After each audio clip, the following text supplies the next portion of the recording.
മരുന്ന് കുടിച്ച് മടുത്തു പോയിട്ടുണ്ട് ഷുഗറിന്, എന്നാലും ഷുഗർ കുറയുന്നില്ല, ഇപ്പോഴും 300-ൻ്റെ 400-ൻ്റെ മേലെയാണ് ഫാസ്റ്റിംഗ് ബ്ലഡ് ഷുഗർ പോലും എന്ന് പറയുന്ന ഒരുപാട് ആളുകൾ നമ്മൾക്ക് ചുറ്റിലുണ്ട് അല്ലേ?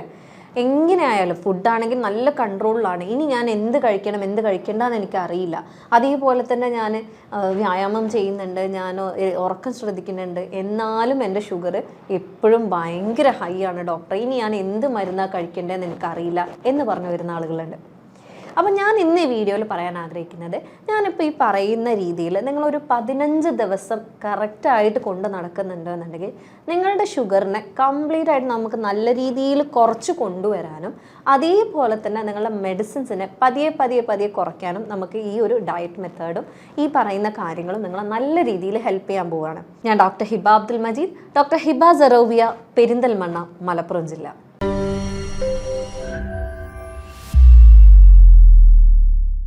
അപ്പോൾ ഷുഗർ എന്ന് പറയുന്നത് അല്ലെങ്കിൽ ഡയബറ്റിസ് എന്ന് പറയുന്നത് ഒരു രോഗം മാത്രമായിട്ട് നമുക്ക് കണക്കാക്കാൻ പറ്റില്ല അല്ലേ? ഷുഗർ എന്ന് പറയുന്ന ഒരു രോഗം ഒരാൾക്ക് പിടിപെട്ട് കഴിഞ്ഞാൽ സ്വാഭാവികമായിട്ടും കുറച്ച് കഴിഞ്ഞ് കഴിഞ്ഞാൽ അവരെ വീട്ടുകാരെയും അവരെ സാമ്പത്തികമായിട്ടും ശാരീരികമായിട്ടും മാനസികമായിട്ടും ഒക്കെ പിഴിഞ്ഞില്ലാണ്ടാക്കുന്ന ഒരു മഹാമാരി തന്നെയാണ്.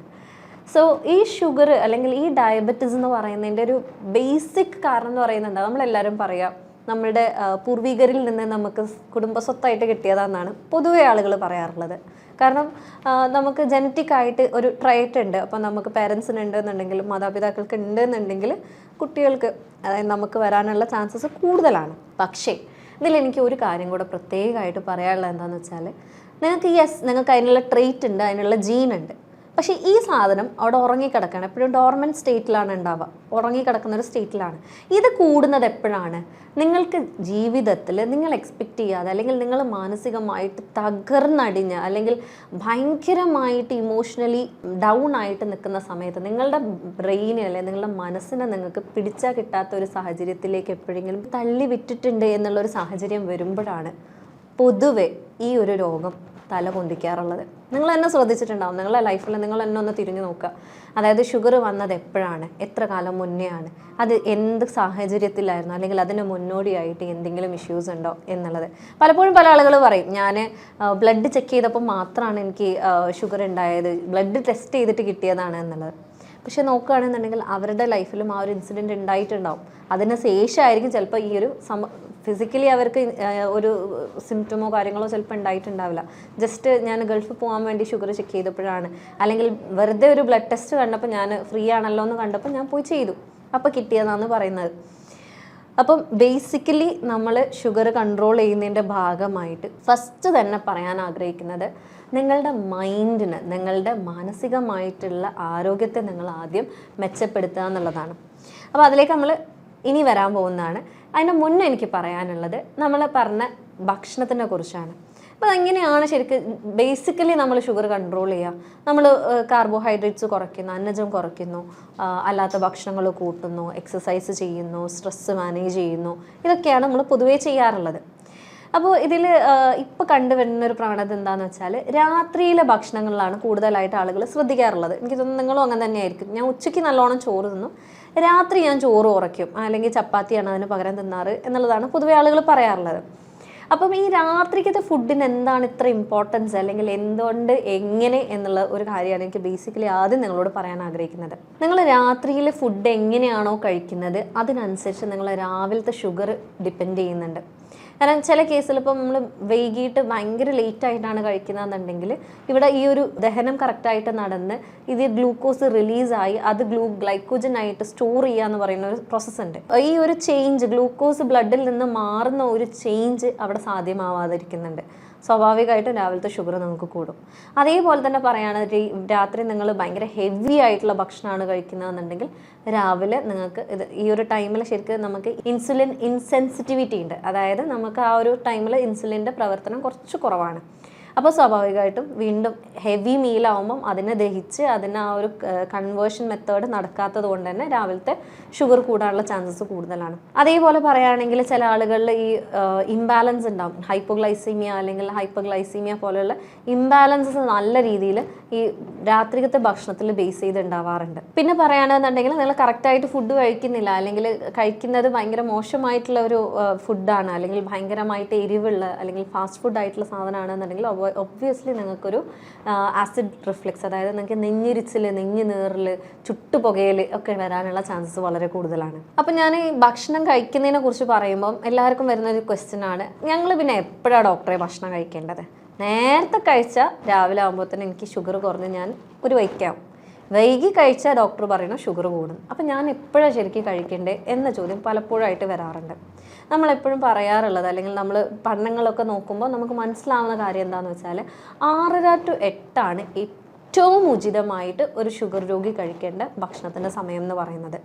അതിൽ നേരത്തെ ആവുന്നതിനെക്കാട്ടിലും വൈകി പോകുന്നതിനെക്കാട്ടിലും ഏറ്റവും ബെസ്റ്റ് ടൈം ഈ ഒരു സമയത്ത് നിങ്ങൾ കഴിക്കുക എന്നുള്ളതാണ്. സ്വാഭാവികമായിട്ട് നിങ്ങൾ ഉറങ്ങുന്നതിൻ്റെ ഒരു 2-3 മണിക്കൂർ മുന്നേ ആയിരിക്കും ശരിക്കും നിങ്ങൾ ഈ ഭക്ഷണം കഴിക്കുന്നുണ്ടാവുക. ഈ ടൈമിലാണ് നിങ്ങൾ കഴിക്കുന്നതെന്നുണ്ടെങ്കിൽ നിങ്ങളുടെ ദഹനം കറക്റ്റ് ആവുന്നു, നിങ്ങൾക്ക് ഗ്ലൂക്കോസ് കറക്റ്റായിട്ട് ട്രാൻസ്ഫർ നടക്കുന്നു. സ്വാഭാവികമായിട്ടും നിങ്ങൾ രാവിലെ നിങ്ങളുടെ ബോഡിയിലുള്ള ഗ്ലൂക്കോസ് ലെവൽ കുറയും. എപ്പോഴും 9:30 ശേഷമുള്ള ഭക്ഷണം കഴിക്കൽ മാക്സിമം അവോയ്ഡ് ചെയ്യുക എന്നുള്ളതാണ് പറയാനുള്ളത്. അപ്പോൾ എന്താണ് ഇനി കഴിക്കേണ്ടത് എന്നുള്ളതാണ് അടുത്ത ചോദ്യം. അപ്പോൾ ഡിന്നറിന് നമ്മൾ, അല്ലെങ്കിൽ രാത്രി ഭക്ഷണത്തിൽ നമ്മൾ ഏറ്റവും നന്നായിട്ട് കഴിക്കേണ്ട സാധനം എന്ന് പറയുന്നത് ഹോൾ ഗ്രെയിൻ ആണ്. നമ്മൾ എന്താണ്, തവിടുള്ള അരി ഭക്ഷണമാണെങ്കിലും അല്ലെങ്കിൽ ചപ്പാത്തി ആണെങ്കിലും വീറ്റ്, അതായത് നമ്മളുടെ ഗോതമ്പാണെങ്കിലും എല്ലാം ഹോൾ ഗ്രെയിൻ തവിടുള്ളത് കഴിക്കാൻ വേണ്ടി ശ്രമിക്കുക. പച്ചക്കറികൾ ധാരാളമായിട്ട് നിങ്ങളുടെ ഫുഡിൽ ഇൻക്ലൂഡ് ചെയ്യാൻ ശ്രമിക്കുക. അതേപോലെ തന്നെ പറയുകയാണെന്നുണ്ടെങ്കിൽ പ്രോട്ടീൻ ആയിട്ടുള്ള എന്തെങ്കിലും ഭക്ഷണങ്ങൾ നിങ്ങളുടെ രാത്രി ഭക്ഷണത്തിൽ ഇൻക്ലൂഡഡ് ആയിട്ടുണ്ട് എന്നുള്ളത് നോക്കുക. അതേപോലെ പറയാനുള്ളതാണ് ഹെൽത്തി ആയിട്ടുള്ള ഫാറ്റ്സ്, അതായത് നമ്മളുടെ വിത്തുകൾ, അതേപോലെ തന്നെ നട്ട്സ്, അതേപോലെ തന്നെ ഒലിവ് ഓയിൽ, മസ്റ്റാർഡ് ഓയിലൊക്കെ ഇതിൽ പെടുന്ന ഘടകങ്ങളാണ്. അതേപോലെ പറയാനുള്ളത് എപ്പോഴും നേരത്തെ കഴിക്കുക എന്നുള്ളതാണ്. അപ്പം ചില ആളുകൾക്ക് തോന്നും എന്താണ് ഇപ്പോൾ ഈ പറയുന്ന സംഭവത്തിൽ എന്താ എത്രത്തോളം ഉള്ളത് എന്നുള്ളത്. അപ്പോൾ നോക്കുകയാണെന്നുണ്ടെങ്കിൽ രാത്രി നിങ്ങൾ ചോറാണ് കഴിക്കുന്നതെന്നുണ്ടെങ്കിൽ ചോറിലാണ് ഏറ്റവും കൂടുതൽ ഗ്ലൈസീമിക് ഇൻഡെക്സ് എന്ന് പറയുന്നത്. അതായത് ഗ്ലൂക്കോസ് നമ്മുടെ ശരീരത്തിൽ ഏറ്റവും കൂടുതൽ കാണപ്പെടുന്ന ഒരളവ് എന്നുള്ളതാണ് നമ്മൾ ഗ്ലൈസീമിക് ഇൻഡെക്സിനോട് ഉദ്ദേശിക്കുന്നത്. അപ്പം നമ്മൾ അരി ഭക്ഷണമാണ് കഴിക്കുന്നതെന്നുണ്ടെങ്കിൽ അതിൻ്റെ ഗ്ലൈസീമിക് ഇൻഡെക്സ് ഏകദേശം വരുന്നത് 70 to 80 അതായത് രാത്രി നമ്മൾ കഴിക്കുകയാണെന്നുണ്ടെങ്കിൽ നമ്മുടെ ബോഡിയിൽ ഷുഗർ കൂടാനുള്ള ചാൻസസ് വളരെ ഹൈ ആണ്. രണ്ടാമതായിട്ട് നമ്മൾ പറയും, ചോറ് ഞാൻ കഴിക്കാറില്ല, ഞാൻ ചപ്പാത്തി മാത്രമാണ് കഴിക്കാറുള്ളത്. ഞാൻ എപ്പോഴും എൻ്റെ പേഷ്യൻസിനോട് പറയാറുള്ളത്, ചപ്പാത്തി എന്ന് പറയുന്നത് എളാപ്പ മൂർത്തപ്പ മക്കൾ പോലെ തന്നെയാണ് നമ്മൾ ഈ പറയുന്ന ഗോതമ്പ് എന്ന് പറയുന്നത്. ഇപ്പം നമ്മൾ ചപ്പാത്തി ഉണ്ടാക്കുന്ന പല രീതികളുണ്ട്. ചിലർ ഹോൾ ഗ്രെയിൻ ആയിട്ട് ഉണ്ടാക്കാറുണ്ട്. അതൊരു 50 to 70% അതിൽ ഗ്ലൈസെമിക് ഇൻഡെക്സ് ഉള്ളത്. ചിലർ മൈദ കൊണ്ട് ചപ്പാത്തി ഉണ്ടാക്കും, അത് ഏകദേശം 85% വരാറുണ്ട്. ചിലർ ഹോൾ ഗ്രെയിൻ ആയിട്ടുള്ള തവിടോട് കൂടെയുള്ള ഫൈബറോട് കൂടെയുള്ള ഗോതമ്പ് കൊണ്ട് ഉണ്ടാക്കാറുണ്ട്. അത് വളരെ കുറവാണ് അതിൽ ഗ്ലൈസെമിക് ഇൻഡെക്സ് ഉള്ളത്. ഏറ്റവും ബെസ്റ്റ് എന്ന് പറയുന്നത് ഈ ഒരു തവിടോട് കൂടെയുള്ള ചപ്പാത്തി ഉണ്ടാക്കുന്നതാണ്. അപ്പോൾ പക്ഷെ ഇതിൽ പറയാനുള്ളത് 3 ചപ്പാത്തി കഴിക്കേണ്ടടുത്ത് നിങ്ങൾ 4 ചപ്പാത്തി കഴിച്ചാൽ 5 ചപ്പാത്തി കഴിച്ചാൽ നിങ്ങൾ ആക്ച്വലി ഒരു ബൗൾ ചോറ് തിന്നുന്നതിന് തുല്യമാണ്. കാരണം അത്രയും ഗ്ലൈസെമിക് ഇൻഡെക്സ് ഒറ്റയടിക്ക് അതിൽ കൂടാനുള്ള ചാൻസസും കൂടുതലാണ്. അതേപോലെ പറയാനുള്ളത്, ഇപ്പം ചില ആളുകൾക്ക് കപ്പ ഭയങ്കര ഇഷ്ടമാണ്. ഞാൻ എപ്പോഴെങ്കിലും കഴിക്കാറുള്ളൂ, എപ്പോഴൊന്നും കഴിക്കാറില്ല, പക്ഷെ കഴിക്കുമ്പോൾ നന്നായിട്ട് കഴിക്കുന്ന പറയും. നിങ്ങൾ കഴിച്ചോളൂ, പക്ഷെ എപ്പോഴും അതിൻ്റെ എമൗണ്ട് കുറച്ച് കൊണ്ടുവരിക എന്നുള്ളത് നിങ്ങൾ നിർബന്ധമാണ്. നിങ്ങൾക്ക് ഇനി അത് എപ്പോൾ കഴിച്ചാലും. കാരണം എന്താണെന്ന് വെച്ചാൽ ഇതിൽ ഗ്ലൈസെമിക് ഇൻഡെക്സ് ഏറ്റവും ഹയസ്റ്റ് ആണ്. 85 മുതൽ 90 വരെയാണ് ഇതിൽ ഗ്ലൈസെമിക് ഇൻഡെക്സ്, ഗ്ലൂക്കോസിൻ്റെ കണ്ടന്റ് നമ്മളെ ബോഡിയിൽ വർദ്ധിപ്പിക്കാനുള്ള ഒരു ചാൻസ് ഉള്ളത്. അതേപോലെ ഇതിൽ പറയാനുള്ളത്, ഇതിൽ സ്റ്റാർച്ച് ഗ്ലൂക്കോസ് പെട്ടെന്ന് നമ്മളെ ശരീരത്തിലുള്ള ഗ്ലൂക്കോസിനെ കൂട്ടാനുള്ള ഒരു ടെൻഡൻസിയും ഭയങ്കരമാണ്. അപ്പോൾ ഇതിൽ പറയാനുള്ളത്, രാത്രി എപ്പോഴും കപ്പ് ഒഴിവാക്കാൻ വേണ്ടിയിട്ട് ശ്രമിക്കുക. കാരണം രാവിലത്തെ ഷുഗർ നിങ്ങളുടെ FBS കൂട്ടാനുള്ള ചാൻസസ് വളരെ കൂടുതലാണ്. ഇപ്പോൾ എൻ്റെ അടുത്തൊരു പേഷ്യൻറ്റ് വന്ന് ചോദിച്ചിട്ടുണ്ടായിരുന്നു, ഡോക്ടർ ഞാൻ എല്ലാം കൺട്രോളിലാണ്, എൻ്റെ നോർമൽ ബ്ലഡ് ഷുഗർ കൺട്രോളാണ്, അതായത് റാൻഡം ബ്ലഡ് ഷുഗർ കൺട്രോളാണ്, PPBS ഭക്ഷണം കഴിച്ച് 2 മണിക്കൂർ കഴിഞ്ഞിട്ട് ചെക്ക് ചെയ്യുന്നത് നോർമലാണ്, എല്ലാം കൊണ്ടും ഞാൻ നോർമലാണ്. പക്ഷേ രാവിലത്തെ FBS ചെക്ക് ചെയ്യുമ്പോൾ, ഫാസ്റ്റിംഗ് ബ്ലഡ് ഷുഗർ ചെക്ക് ചെയ്യുമ്പോൾ എപ്പോഴും എനിക്ക് കൂടുതലാണ്. പറയുമ്പോൾ ഞാൻ അരിയോ അല്ലെങ്കിൽ അത് സംബന്ധമായിട്ടുള്ള ഷുഗർ കൂട്ടാൻ ചാൻസ് ഉള്ള ഒരു അന്നജവും ഞാൻ കഴിക്കുന്നില്ല, എങ്കിലും എൻ്റെ രാവിലത്തെ ഷുഗർ ഭയങ്കര കൂടുതലാണ് എന്നുള്ളത്. അപ്പോൾ എന്താണ് കാരണം എന്ന് നോക്കുകയാണെന്നുണ്ടെങ്കിൽ അതിൽ ഒന്നാമത്തെ കാരണം എന്ന് പറയുന്നത് ചെറിയ തോതിലാണെങ്കിലും ഈ അന്നജം എന്ന് പറയുന്നത് നമ്മൾ അല്ലാതെ കഴിക്കുന്ന ഭക്ഷണത്തിലും ആക്ച്വലി ഉണ്ട്. ഈ രാത്രി എന്ന് പറയുന്ന സമയത്ത് നമ്മുടെ ശരീരത്തിൽ ഇൻസുലിൻ്റെ സെൻസിറ്റിവിറ്റി വളരെ കുറവാണ്. അപ്പോൾ സ്വാഭാവികമായിട്ടും ഇവിടെ ഒരു എന്താ പറയുക, ഈ വരുന്ന ഗ്ലൂക്കോസിനെ തന്നെ കൺവേർട്ട് ചെയ്യാനുള്ള ചാൻസസ് വളരെ കുറവാണ്. അപ്പം സ്വാഭാവികമായിട്ടും രാവിലെ നിങ്ങളുടെ ഗ്ലൂക്കോസ് കൂടാനുള്ള ചാൻസ് കൂടുതലാണ്. രണ്ടാമത് ഡോൺ ഫിനോമിന എന്ന് പറയുന്ന ഒരു സാധനമുണ്ട്. ഈ രാവിലെ ഉണരുന്ന ടൈമിൽ അല്ലെങ്കിൽ 5 to 6 മണിക്കാണ് ആക്ച്വലി നമ്മുടെ ശരീരത്തിൽ പല രീതിയിലുള്ള ഹോർമോണുകൾ കൂടുന്നത്. നമ്മളുടെ ഗ്രോത്ത് ഹോർമോണ്, കോർട്ടിസോൾ എന്ന് പറയുന്ന രീതിയിലുള്ള ഹോർമോണുകളൊക്കെ കൂടുന്നത്. ഇതും ഇൻഡയറക്റ്റ്ലി നിങ്ങളുടെ ഷുഗറിൻ്റെ, ഗ്ലൂക്കോസിൻ്റെ ലെവൽ കൂട്ടാനുള്ള ചാൻസസ് വളരെ കൂടുതലാണ്. അതേപോലെ നമ്മൾ നേരത്തെ പറഞ്ഞ വൈകി കഴിക്കുകയാണെന്നുണ്ടെങ്കിൽ ഗ്ലൂക്കോസ് റിലീസ് ആവാനുള്ള ടൈം വഴുകും, നിങ്ങൾ രാവിലത്തെ ഗ്ലൂക്കോസിൻ്റെ അളവ് കൂട്ടാനുള്ള ചാൻസും കൂടുതലാണ്. അപ്പോൾ എന്താണ് ശരിക്ക് കഴിക്കേണ്ടത്? ഒരു ബെസ്റ്റ് ഭക്ഷണം എന്ന് ഇപ്പം നമ്മൾ നേരത്തെ പറഞ്ഞ 15 ദിവസം നമ്മൾ എങ്ങനെ കഴിക്കണം, എന്ത് കഴിക്കണം, ഏത് രീതിയിൽ കഴിക്കണം എന്നുള്ളതാണ് നമ്മൾ ഇനി പറയാൻ പോകുന്നത്.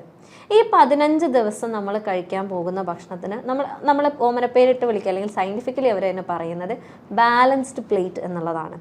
അപ്പോൾ നമ്മളെങ്ങനെയാണ് ചോറ് സാധാരണ കഴിക്കുക? നമ്മളെ നാട്ടിൻ പുറത്ത് പൊതുവിലെ നമ്മൾ കഴിക്കുന്ന ചോറ് എന്ന് പറയുന്നത്, ചോറൊരു ഇത്ര ഉണ്ടാവും, ഒരു പ്ലേറ്റിൻ്റെ ഒരു അരഭാഗം ചോറ് അല്ലെങ്കിൽ 1/4 ഭാഗം ചോറ്, അതിൻ്റെ ഒരു ചെറിയ ഭാഗം 2-3 കഷ്ണം മീൻ, സ്ത്രീകളാണെന്നുണ്ടെങ്കിൽ 1 കഷ്ണം മീൻ. അതേപോലെ തന്നെ ഉപ്പേരി എന്ന് പറഞ്ഞു കഴിഞ്ഞാൽ ചമ്മന്തി എടുക്കുന്ന എത്രയാണോ ഏകദേശം അതേ എമൗണ്ടിൽ തന്നെയായിരിക്കും നിങ്ങൾ കഴിക്കുന്ന വെജിറ്റബിൾസ് ഉണ്ടാവുക. ഇനി നമ്മൾ കറി ഒഴിക്കുകയാണെങ്കിലോ, കറി പച്ചക്കറി തന്നെയായിരിക്കും, പക്ഷേ അതിൽ ഒരുപാട് വെള്ളം ഉണ്ടാവും, കഷ്ണങ്ങൾ വളരെ കുറവായിട്ടാണ്, നമ്മൾ അതിൻ്റെ കറി മാത്രമാണ് കൂട്ടുന്നുണ്ടാവുക. പച്ചക്കറി കഴിക്കാറുണ്ടോ എന്ന് ചോദിക്കുമ്പോൾ ആദ്യം പറയാം, ഞാൻ കഴിക്കാറുണ്ട് ഡോക്ടറെ, ഞാൻ പച്ചക്കറി നന്നായിട്ട് കഴിക്കാറുണ്ട്. അപ്പോൾ എങ്ങനെയാണ്? ഈ കറി നല്ലോണം എടുത്ത് ഒഴിക്കുന്നുണ്ട്, ആകെ 1-2 കഷ്ണം ഉണ്ടാവും, അതിൽ കൂടുതലും വെള്ളമാണ് ശരിക്കും നമ്മളെ വയറിലേക്ക് ആ ടൈമിൽ എത്തുന്നത്. അപ്പം ഈ ഒരു രീതിയിലേക്കാണ് നമ്മൾ പൊതുവേ ഭക്ഷണം കഴിക്കാറുള്ളത് അല്ലേ. അപ്പോൾ ഇനി എങ്ങനെയാണ് വേണ്ടതെന്ന് വെച്ചാൽ, നമ്മൾ കഴിക്കുന്ന ഭക്ഷണത്തിലെ ക്വാണ്ടിറ്റി നമ്മൾ ഡിഫറൻഷ്യേറ്റ് ചെയ്ത് കുറയ്ക്കാനാണ് പോകുന്നത്. ഒരൊറ്റ ലുക്കിൽ ചിത്രം എന്ന് പറയുമ്പം ഇതിൽ 1 ഭാഗം ചോറ്, അതായത് 4-ൽ 1 ഭാഗം ചോറും 4-ൽ 1 ഭാഗം നിങ്ങൾക്ക് ഇറച്ചി, മീൻ, മുട്ട, പൾസസ്, അതായത് നമ്മളുടെ കടല, പയർ, പരിപ്പ്, മമ്പയർ, അങ്ങനത്തെ ആ ഒരു കാറ്റഗറി പൾസസ് ഇൻക്ലൂഡ് ചെയ്യാം. ലീൻ മീറ്റ്, ഇറച്ചി ഒക്കെ ഇൻക്ലൂഡ് ചെയ്യാവുന്നതാണ്. അതേപോലെ 1/2 ഭാഗം നിങ്ങൾ കഴിക്കുന്ന 1/2 ഭാഗം പച്ചക്കറി ആക്ച്വലി വരണം. പച്ചക്കറി എന്ന് പറയുമ്പം എല്ലാ രീതിയിലുള്ള പച്ചക്കറികളും നിങ്ങൾക്ക് നല്ലതാണ്, എക്സെപ്റ്റ് മണ്ണിനടിയിൽ വല്ലാണ്ടുള്ളത് സ്ഥിരമായിട്ട് കഴിക്കുന്നത് നിങ്ങളൊന്ന് അവോയ്ഡ് ചെയ്യുക. എന്നാലും ഈ പറയുന്ന നമ്മളുടെ മധുരക്കിഴങ്ങാണെങ്കിലും ക്യാരറ്റ് ആണെങ്കിലും ഒക്കെ നിങ്ങൾക്ക് വളരെ നല്ലതാണ്. പിന്നെ ഇതിൻ്റെ കൂടെ പറയാനുള്ളത്, ചോറ് എന്ന് പറയുമ്പം നമ്മളിപ്പോൾ ഒരു ഭാഗം ചോറ് എന്ന് പറയുന്നത് എപ്പോഴും നിങ്ങൾ തവിടോട് കൂടെയുള്ള അരി, ബ്രൗൺ റൈസ് എടുക്കാൻ വേണ്ടിയിട്ട് നോക്കുക. മട്ടരിയൊക്കെ നല്ല മട്ടരി, കാരണം നമ്മളെ നാട്ടിൽ ഇപ്പോൾ കിട്ടുന്ന മട്ടരി എന്ന് പറഞ്ഞാൽ പലതും നമ്മൾ കഴുകി കഴിഞ്ഞ് കഴിഞ്ഞാൽ വെള്ള കളറായി മാറാറുണ്ട്, കഴുകുന്നതോട് കൂടെ ആ ബ്രൗൺ കളർ അങ്ങ് പോകാറുണ്ട്. അപ്പം നല്ല മട്ടരി, അല്ലെങ്കിൽ നിങ്ങൾക്ക് അതിന് പകരം മില്ലറ്റ്സ് ഉപയോഗിക്കാം. ഇന്നത്തെ കാലത്ത് ഇപ്പോൾ അത് നിങ്ങൾക്ക് എല്ലാവർക്കും കോമൺ ആയിരിക്കും, രാഗി, ജോവർ, അങ്ങനെ ഉള്ള തെനയൊക്കെ വളരെ നല്ലതാണ്. അപ്പം ഇത് എങ്ങനെയെന്ന് ചോദിക്കുകയാണെന്നുണ്ടെങ്കിൽ, നിങ്ങൾക്ക് ഇത് ചോറായിട്ട്, ചാമയൊക്കെ നിങ്ങൾക്ക് ചിലർ ചോറായിട്ട് വെക്കാറുണ്ട്, ചിലർ കഞ്ഞിയായിട്ട് വെക്കാറുണ്ട്, ചിലർ അതുകൊണ്ട് ഉപ്പുമാവ് ഉണ്ടാക്കാറുണ്ട്, ചിലർ അതുകൊണ്ട് ചപ്പാത്തി വറുത്താറുണ്ട്. ഇപ്പോൾ രാഗിൻ്റെ കേസിൽ, ഓട്സിൻ്റെ കേസിലൊക്കെ നിങ്ങൾക്ക് ചപ്പാത്തി, പുട്ട് പോലെയുള്ള സാധനങ്ങൾ പലതും ഉണ്ടാക്കാവുന്നതാണ്. അതിപ്പം ഉച്ചയ്ക്കാണെന്നുണ്ടെങ്കിൽ നിങ്ങൾക്ക് ചോറ് കാര്യങ്ങളായിട്ട് മാറ്റാം, അല്ലെങ്കിൽ രാത്രികത്തേക്കാണെങ്കിൽ കടിയായിട്ട് നിങ്ങൾക്ക്, അതായത് ഇപ്പം ചായക്ക് കടി പോലെ നിങ്ങൾക്ക് ഇതൊരു കടിയായിട്ട് വേണമെങ്കിൽ മാറ്റാവുന്നതാണ്. അതേപോലെ തന്നെ പറയുകയാണെന്നുണ്ടെങ്കിൽ നമ്മൾ ഇറച്ചി, മീൻ, മുട്ട, അതേപോലെ ലീൻ മീറ്റ്, പൾസസിനൊക്കെ പറഞ്ഞു.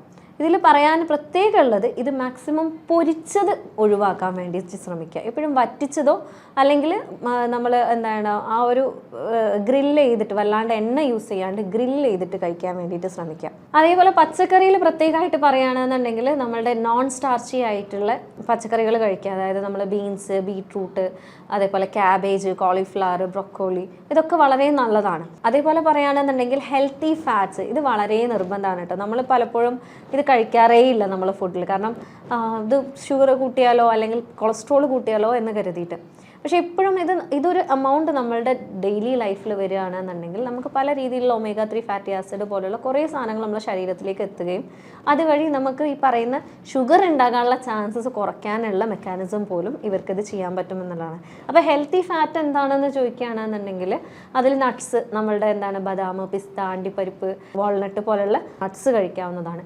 അതേപോലെ സീഡ്സ് പറയുകയാണെങ്കിൽ ചിയ സീഡ്സ്, ഫ്ലേക്ക് സീഡ്സ്, മത്തൻ്റെ കുരു, അതേപോലെ ബത്തക്കൻ്റെ കുരു, ഇതൊക്കെ നമ്മൾ ചുമ്മാ വെറുതെ കളയുന്ന സാധനങ്ങളാണ്. പക്ഷേ ഇതിനെയൊക്കെ നമ്മൾ വറുത്തെടുത്ത് കഴിക്കുകയാണെങ്കിൽ, അല്ലെങ്കിൽ നിങ്ങളുടെ സ്മൂത്തിയിൽ അടിക്കുക, അല്ലെങ്കിൽ നിങ്ങൾ ഇത് ഉണ്ടാക്കുന്ന സാലഡ്സിൽ ഇടുകയാണെന്നുണ്ടെങ്കിൽ ഇതുകൊണ്ട് ഉണ്ടാകുന്ന ഗുണങ്ങൾ എന്ന് പറയുന്നത് അപാരമാണ്. അതേപോലെ നിങ്ങൾക്ക് വേണമെങ്കിൽ മസ്റ്റാർഡ് ഓയിൽ അല്ലെങ്കിൽ ഒലീവ് ഓയിലൊക്കെ മിതമായ ക്വാണ്ടിറ്റിയിൽ നിങ്ങൾക്ക് ഉപയോഗിക്കാവുന്നതാണ്. അപ്പം ഈ പറയുന്ന ഒരു ഡയറ്റ് പ്ലാൻ ഇത് നിങ്ങൾക്ക് എങ്ങനെ വേണമെങ്കിലും ചെയ്യാം. പക്ഷേ നമ്മൾ കഴിക്കുന്ന ഫുഡിൽ ഇത് മാത്രമേ വരാവൂ. അപ്പോൾ ഇത് പ്രത്യേകമായിട്ട് പറയാനുള്ള കാരണം എന്താണെന്ന് വെച്ചാൽ ഇതിലപ്പുറത്തേക്ക് അല്ലെങ്കിൽ ഈ പറയുന്ന എമൗണ്ടിൽ നിന്ന് നിങ്ങൾ വ്യത്യസ്തം വരുത്തുന്നുണ്ട് എന്നുണ്ടെങ്കിൽ സ്വാഭാവികമായിട്ടും ഇവിടെ കോംപ്രമൈസ്ഡ് ആവുന്നത് നിങ്ങളുടെ ഷുഗറിൻ്റെ അളവാണ്. അപ്പം എപ്പോഴും ശ്രദ്ധിക്കുക, 1/4 ഭാഗം നിങ്ങൾ അരി അല്ലെങ്കിൽ മില്ലറ്റ്സ് പോലുള്ള സാധനങ്ങൾ, 1/2 ഭാഗം നിങ്ങളുടെ ഫ്രൂട്ട്സ്, വെജിറ്റബിൾസ് സാധനങ്ങൾ, 1/4 ഭാഗം നിങ്ങളുടെ ഇറച്ചി, മീൻ, മുട്ട സാധനങ്ങൾ. അതേപോലെ ഇതിൻ്റെ കൂടെ നിങ്ങൾക്ക് നട്ട്സും കഴിക്കാവുന്നതാണ്, ഹെൽത്തി ആയിട്ടുള്ള ഫാറ്റ്സ് കഴിക്കാവുന്നതാണ്. അപ്പോൾ ഇത് നിങ്ങൾ ഒരു 15 ദിവസം, ഒരു 2 ആഴ്ച കറക്റ്റായിട്ട് നിങ്ങളുടെ എല്ലാ ഫുഡിൽ, അതായത് എല്ലാ സൈക്കിളിലും, അതായത് നിങ്ങൾ രാവിലെ ആണെങ്കിലും ഉച്ചയ്ക്കാണെങ്കിലും രാത്രിയാണെങ്കിലും ഇതിനെ നിങ്ങൾക്ക് വ്യത്യസ്തപ്പെടുത്തി തിന്നാവുന്നതാണ്. എപ്പോഴും ആളുകളുടെ ഒരു വിചാരം എന്ന് പറയുന്നത് ഷുഗർ വന്നു കഴിഞ്ഞാൽ ചോറ് കുറയ്ക്കുക, ചോറ് കുറച്ച് കഴിഞ്ഞാൽ പിന്നെ എന്താണ്, പിന്നെ അതിന് പകരമായിട്ടുള്ള ഒരു സാധനം നിങ്ങളുടെ ലൈഫിൽ അല്ലെങ്കിൽ നിങ്ങളുടെ ഭക്ഷണത്തിൽ നിങ്ങൾ വരുത്തുന്നില്ല. എന്തായാലും നമുക്ക് കുറച്ച് കഴിഞ്ഞാൽ ക്ഷീണം വരും, 2 ദിവസം അത് കണ്ടിന്യൂ ചെയ്യും, 3-ാമത്തെ ദിവസം നമ്മളത് ഡ്രോപ്പ് ചെയ്യും. കാരണം നമുക്ക് കഴിയില്ല, മുന്നോട്ട് പോകാൻ കഴിയില്ല. പക്ഷേ ഈ പറഞ്ഞ രീതിയിലാണ് നിങ്ങൾ കഴിക്കുന്നത് എന്നുണ്ടെങ്കിൽ എന്തായാലും നിങ്ങൾക്ക് ഒന്നും കൂടെ ഊർജം കിട്ടുകയും അതേപോലെ തന്നെ ഈ പറയുന്ന ഷുഗർ ലെവലിൽ നമുക്ക് കറക്റ്റായിട്ട് കൊണ്ടുവരാൻ പറ്റും. ഇതിൽ പ്രത്യേകം പറയാനുള്ളത്, എപ്പോഴും 8 മണിക്കുള്ളിൽ 8 മണി മാക്സിമം 8:30-ക്കുള്ളിൽ നിങ്ങൾ ഫുഡ് കഴിക്കുന്നുണ്ട്, ഉറങ്ങുന്നതിൻ്റെ ഒരു 2-3 മണിക്കൂർ മുമ്പേ ആയിട്ട് നിങ്ങൾ ഫുഡ് കഴിക്കുന്നുണ്ട് എന്നുള്ളത് ഉറപ്പ് വരുത്തുക എന്നുള്ളതാണ്. അപ്പോൾ ഈ അടുത്തുകൂടെ നമ്മളടുത്തൊരു പേഷ്യൻറ്റ് വന്നിട്ടുണ്ടായിരുന്നു. എങ്ങനെ നോക്കിയിട്ടും ഒരു മാറ്റം ഉണ്ടായിരുന്നില്ല. അവർക്ക് ഒരു കൗൺസിലിംഗ് കേസും കൂടി ആയിരുന്നു. കാരണം അവർക്ക് കുറച്ച് ഇമോഷണൽ ട്രോമാസും കാര്യങ്ങളൊക്കെ ഇതിൻ്റെ കൂടെ ഉണ്ടായിരുന്നു. സ്ട്രെസ്സിലായിരുന്നു ജീവിച്ചിരുന്നത്. ഇതിൻ്റെ കൂടെ നമ്മൾ ഈ ഒരു ഡയറ്റ് കാര്യങ്ങളൊക്കെ നമ്മൾ റെഗുലേറ്റ് ചെയ്ത് കൊടുത്ത സമയത്ത് നമുക്കുണ്ടായ മാറ്റം എന്ന് പറയുന്നത് അപാരം തന്നെയായിരുന്നു. കാരണം 15 ദിവസം കൊണ്ട് തന്നെ അവർക്ക് നല്ല രീതിയിൽ ഒരു ചേഞ്ച് നമുക്ക് ഉണ്ടാക്കി കൊടുക്കാൻ സാധിച്ചു. അതേപോലെ തന്നെ പതിയെ നമുക്ക് പിന്നീട് അവരുടെ മെഡിസിൻ ടേപ്പർ ഡൗൺ ചെയ്യാൻ വേണ്ടിയിട്ട് നമുക്ക് അവരെ ആ ഒരു ഷുഗർ കുറയുമ്പോൾ, കാരണം എന്താണെന്ന് വെച്ചാൽ നോർമലി ഇവർക്ക് ഷുഗർ കുറയാൻ തുടങ്ങി. അതായത് ഇപ്പോൾ മരുന്ന് കഴിച്ചു കഴിഞ്ഞാൽ തലകറക്കം വരുന്നൊരവസ്ഥയിലേക്ക്, ഹൈപ്പോഗ്ലൈസീമിയ വരുന്നൊരവസ്ഥയിലേക്ക് എത്തി തുടങ്ങിയിട്ടുണ്ടായിരുന്നു. അപ്പോൾ അവർക്ക് പിന്നീട് അവരെ നമ്മൾ അലോപ്പതി മെഡിക്കേഷനിലേക്ക് വിട്ട് അവരെ ടേപ്പർ ഡൗൺ ചെയ്യിപ്പിക്കുകയും ചെയ്തിട്ടുണ്ടായിരുന്നു. സോ നമുക്ക് പറയാനുള്ളത്, ഇതിൻ്റെ കൂടെ നിങ്ങൾക്ക് വേണ്ടത് കുറച്ച് സപ്പോർട്ടാണ്. ഇതിൻ്റെ കൂടെ വേണ്ടത് നമുക്കുള്ള വില്ലാണ്. എനിക്ക് ഇത് ചെയ്യണം, ഞാനിത് ചെയ്യും, ഞാനിത് കുറയ്ക്കും എന്നുള്ളത്. സോ നിങ്ങൾക്ക് ഈ ഒരു പ്രോഗ്രാമിനെ കുറിച്ച് കൂടുതൽ അറിയണം, എങ്ങനെയാണ് വേണ്ടത് എന്നുള്ളതൊക്കെ അറിയണം എന്ന് ആഗ്രഹിക്കുന്നുണ്ട് എന്നുണ്ടെങ്കിൽ നിങ്ങൾക്ക് എന്നെ കോൺടാക്ട് ചെയ്യാവുന്നതാണ്. ഞാൻ ഡോക്ടർ ഹിബ അബ്ദുൽ മജീദ്, ഡോക്ടർ ഹിബ സറൂവിയ, പെരിന്തൽമണ്ണ, മലപ്പുറം ജില്ല.